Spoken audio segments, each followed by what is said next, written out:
Okay, here we are in part 5, box 1 of the 45 collection. And we got a really great one here. And I probably did pay $3 for this sucker because, you got to pay your dues and it don't come easy. Ringo Starr has a great song, probably one of his best songs in my opinion. But he did that one with, you can even see it's given George Harrison producer credits on that. And the back side of that, early 1970. I do recognize that song, but that would clearly be the B-side for sure on that one. As you know, if you've been watching these videos of us going through the 45s, I don't always know what's the A-side or the B-side, but sometimes we really do know. And now we've got another classic song, The Doors, Hello, I Love You. And stereo, also playable in mono. Good to know that. How many mono turntables do you think are being produced these days? Yeah, that's funny. But it definitely shows the times. And now we're looking at Doors' Love Street with the B-side to Hello, I Love You. I believe this is an original. I may be wrong, because it's really hard to tell sometimes if you're not a serious collector to know what is an original print and what is a reissue, because there's so many reissues done for a lot of these. Now we got another promotional one, not for sale. Well, I bought it, so it was for sale at some point. Imaginary Lover by Atlanta Rhythm Section. Probably one of their bigger hits from the album Champagne Jam. So this would be the live version, not the original studio. And on the B side of that, oh, look at that. We've got the mono version though. So this is another one of those things that we've talked about earlier. It's been kind of common. They'll put a mono version on one side and the stereo version on the other. Especially on promotional ones, which were oftentimes DJ copies. If you're on an AM radio station, you're not pumping out stereo. That 45 in mono is what you want. And, I've read a lot about different mono and stereo versions, especially if you get into Jimi Hendrix and some of these. They had completely different mixes for the monos and the stereos. And so they are slightly different oftentimes. And here we've got another classic song, Jefferson Airplane, White Rabbit. It's a gold standard, so there again, we've got another reissue. It even tells you it was recorded November 3rd, 1966. So not an original version, but it's an original reissue. And, Somebody to Love on the B-side. Now, that's a good double A, in my opinion. And that was November 15th, 1966. So one of their big songs. White Rabbit would be my preference there, but I like Somebody to Love too. Looks like somebody paid $3 for that. It wasn't me. I don't know what I paid, but I wouldn't have paid that for it probably. And that's an original sticker, so. And all-time smash hit, so that's kind of a dead giveaway there that's a reissue. Great Balls of Fire by Jerry Lee Lewis. Yeah, probably his biggest song. What's on the back side of that? High School Confidential. Another one of his well-known tracks. You might not know it, and you might know the other one, but you'd probably recognize it if you heard it. High School Confidential. And all these collectibles, anything that's on a collectible label is a reissue. They weren't a company that was originally putting stuff out. Lucille by Little Richard. And on the opposite side of that, probably even better known song of his, Good Golly, Miss Molly. And can't say I was a big Little Richard fan, but he had some good stuff. He had some good songs. He's kind of a three-hit wonder to me. And I don't have a sleeve on this one, which I'm a little surprised.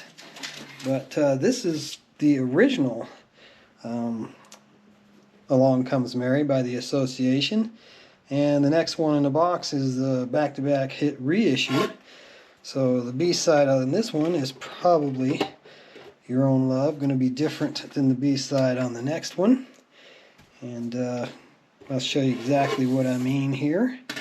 We're getting from Valiant, they went over to Warner Brothers, and here comes the association with Along Comes Mary on Warner Brothers. But there again, it's back-to-back hits. So what do we think's on the B-side of this one? It's a double A, Cherish. It's a word they use to describe.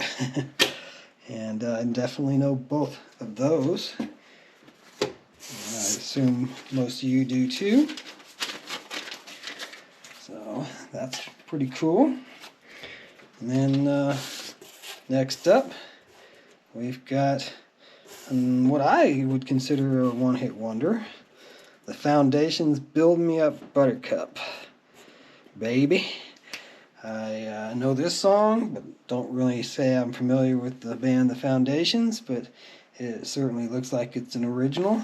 It's got a hole burnt in it, so that means it didn't originally sell. It was supposedly an outtake, or cutout, that's the right word for it. New Direction, I do not recognize that song, but you'll notice I've got 2 copies of it here. And this one's not a cutout. There's not a burn hole in it. There is a price tag on it, but there's not a burn hole. And the B-side is the exact same. It's the exact same edition, exact same print for that one. So moving on, we've got one that's got a really nice sleeve. I really like the sleeve. Matches the label, which is pretty cool. And Tommy James, who I have heard of, Dragging the Line, which is a song that I do know. I'm not sure just how much this guy did, how many songs he might have had in the charts, but I do like this one. So that's definitely the A side. What's the B side? Bits and Pieces. I'd have to throw that one on the turntable and give it a spin to see whether or not I recognize that one or not. But it's another one that I've got 2 of. Got Dragging the Line and Bits and Pieces, same B-side. So it looks like I paid $1 for one and 75 cents for the other. We'd have to compare the 45s to see whether or not one's in much better condition or not. All right, now we're talking about my kind of stuff here. Molly Hatchet, Flirting with Disaster. Yeah, I like Southern rock. More of a metalhead than anything else, but Molly Hatchet was definitely a band that I got into at the time when they first came out. Flirting with Disaster, second album, great song, December 1979. So yeah, we're taking me back quite a ways, but I do remember when it came out. And the B-side on that, Dreams I'll Never See, great Allman Brothers song, and I thought Molly Hatchet did a much better version of it even. One of the rare times when I like a cover song better than the original. I'm sure there's people watching this and listening to this right now saying, oh no. But for me personally, oh yeah, I'll take the Molly Hatchet Dreams I'll Never See any day over the Allman Brothers. And I do like the Allman Brothers. That's no slam against the Allman Brothers at all. Kind of like when Triumph did Rocky Mountain Way. I love Joe Walsh, absolutely love Joe Walsh. But I love Triumph's Rocky Mountain Way more than his original. Now we got a John Lennon on Capitol Records from the LP Mind Games. And on the B side of that, Meat City. Not a song I'm familiar with, but it says it's also from the LP Mind Games. Wasn't a huge fan of John Lennon's album simply because of all the Yoko tracks. And a John Lennon collection of just songs with John, much more interesting to me than mixing in some Yoko. I love John Lennon, but I got the typical attitude against Yoko that most Beatles fans have. I don't blame her for breaking up the band, by no means, because the band was on its way to breaking up before. So I don't blame her for that. I just didn't like what she produced. And Number 9 Dream, John Lennon on the Apple label. This is a great song by John. And let's see what the B side on that is. What you got? So there again, I know one side really well, and the other side's a bit of a head scratcher. I have to put it on and listen to it, see whether or not I recognize it. But wouldn't be surprised if I didn't know that one. All right, well, here we are. We're at 10 minutes again in already. Boy, these go fast. So we're going to have to save the next one for part 6.